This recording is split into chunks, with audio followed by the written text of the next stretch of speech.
So they were my favorite couple at the time, and so when I saw him on Twitter just now, I was just like, I'm about to fanboy again. Like, I really shouldn't be doing that, but I'm going to. So it's so funny. No, but like you, older than you are, but I started watching As the World Turns before you did, and I would rush home from school and catch, the last half hour or whatever, and watch Martha Byrne, in the stable with John Hensley, and I was just in love with the story, and that was my first. That's the first time I really saw romance and felt it as a very young, as a tweenie or whatever I was, a preteen, and then to have grown up and have worked with them and met my husband and fallen in love. It's really an odd journey. It's so really interesting because they really were what I was watching, Brian Bloom and these beautiful young people, and my husband too, and watching them and wanting to be them and feeling all those things that viewers feel, like that's what they did, what Doug Marland wanted them to do. I felt it. I felt everything. And then I grew up, and I remember meeting Martha Byrne, and I was 22 years old, arriving at As the World Turns, and my knees sort of shaking within my jeans, hoping she didn't see how nervous I was and trying to be cool, but I wasn't cool, and I'm still not cool. I still meet incredible. Listen, I'm not cool. I just met Tony Geary not too long ago, and I was quaking in my boots, and Jane Elliott, and I still feel the exact same way. I'm like a little kid whenever I meet these people that I watched. It's an extraordinary experience. I felt the same way when I met all of you guys. I mean, like I said, I grew up watching you, so to see when I first saw you, I was kind of going like, oh my God, should I say something? Should I not say something? Should I tap her shoulder? Should I not tap her shoulder? I'm like in my head, like buzzing all around, like going like, no, I shouldn't do this. Yes, I should. No, I shouldn't. And then I did it, and I was just like, oh, that wasn't so bad. That was not so bad. You have a great way about you, which is why people respond to you and why people take the time to talk to you and answer your questions, because you are a fan of people, and not just the genre, but the people behind the genre. And Absolutely. That's so important, And I was listening to the conversation earlier with Logan, and I agree with him that back in New York, I don't know, Twitter wasn't a really big thing toward the end of World Turns. Nobody did it. I mean, I hadn't even heard of it. I mean, I think it was out there, but we weren't privy to it really. But I listened to him, and I think he's really right. I think it really brings people together in a way that we can celebrate each other and celebrate the genre in a really positive way. Now, there are the people who are nasty and they're there, but who cares? I mean, I'm not in it for that. I really enjoy connecting with fans who want to lift up the genre and lift up myself as well as my coworkers and the show I'm on, and that's why I agree with him that it can really be a very useful, wonderful tool for all of us. You included. I'm sure it's been good for you. Right? Oh, absolutely. It's been, I was able to connect with a lot more people who I never thought I would ever be able to connect with because of the shows that we watch. And it's been a huge deal for me because not just connecting with those working in the industry, in front of the camera, behind the camera, but also the fans who watch the show, and we get to, converse about what we're seeing on the television screen, and you're watching everybody else with their reactions of what they're seeing. It's a huge deal. It was a huge deal for me, and I've learned so much and loved so much of what I saw from fan reaction and actors' reaction as well to what's been going on. And obviously these past few shows with Michelle Stafford, oh my God, homegirl, listen. I mean, I was right there sitting down, tweeting while I was watching it, going like, this was creepy and uncomfortable in the best way possible, and that was good because I was like, it was supposed to make me feel this way, and that's what I loved about those scenes is that it made me feel uncomfortable. I was supposed to feel uncomfortable, and that's what I loved about it. You guys brought it. Well, I loved it too. I loved it too, and I tell you what, because we taped it so long before actual Halloween, that the event of it airing on Halloween sort of escaped me until it aired. And then until it aired, it really is gory and creepy and cruel, and this sort of Walking Dead meets, General Hospital. I mean, it really was, and the crawling across the floor, and this, that was creepy. And what fun for me. I mean, what fun for an actor to, and because you watched Edgerton, you know the history of my work and my characters, and I've loved them all. But this is just, can you get better than this?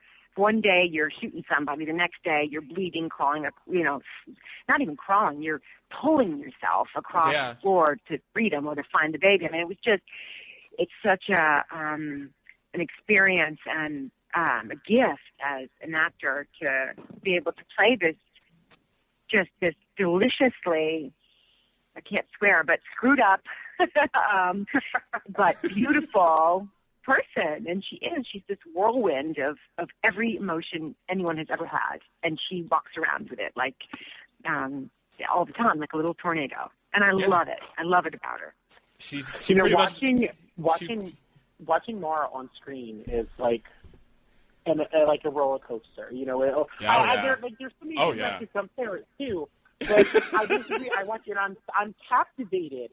I watch you, and I'm captivated by everything that you do. It's like there's nothing that you leave on the table. Whether it's the raising of an eyebrow or shifting in body language, everything, whether it's the words or the blocking, everything means something. And I'll say it every now and again. I'll go, oh my God, that Maura West is just amazing. She's everything. I mean, you'll pop in. Thank you. And I'm like, oh my gosh, Maura. Like, Maura's watching. She sees me. And it's just such a great thing to do. It's such a great thing to see. And a funny story, when I first met Novell, when did I meet you, though? Like 05 maybe? 05, I think. It was 05, yeah. Yeah, I just graduated. Oh, you guys, you're old friends. This is great. Yeah. Okay. And my first assignment for the website I worked for at the time was As the World Turns, and I was just like, Novell, I don't know a lot about the show. Like, I watch, but I don't know anything. He's like, listen, just watch for Carly, and everything else will fall into place. And sure enough, it did. I said that, yes. And so, like, just watching you, following you from The World Turns to now GH has just been really amazing to watch, and I'm just in awe every time I see you on screen. And the way that you've managed to keep Ava, you just salvaged her. Because I think, this is going to sound horrible, but I think if it were anyone else but you, I don't think a lot of fans would feel the way that they do towards the character. And it's your performance. You're able to draw that out of them. And it's amazing. Mm. Well, that's really such a nice thing to say.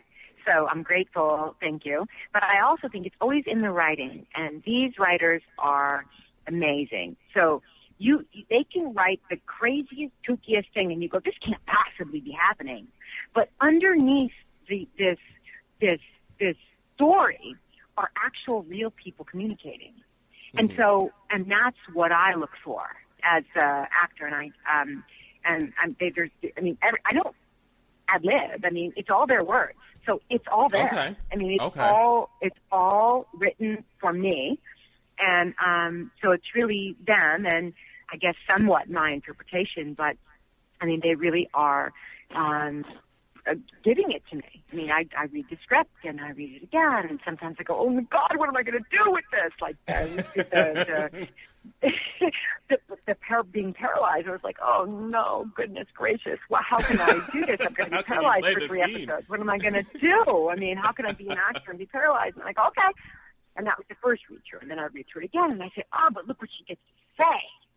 Look at that, how even though she's physically inactive, how active she is, still remains active, even while physically inactive. And that's their writing, that's not me.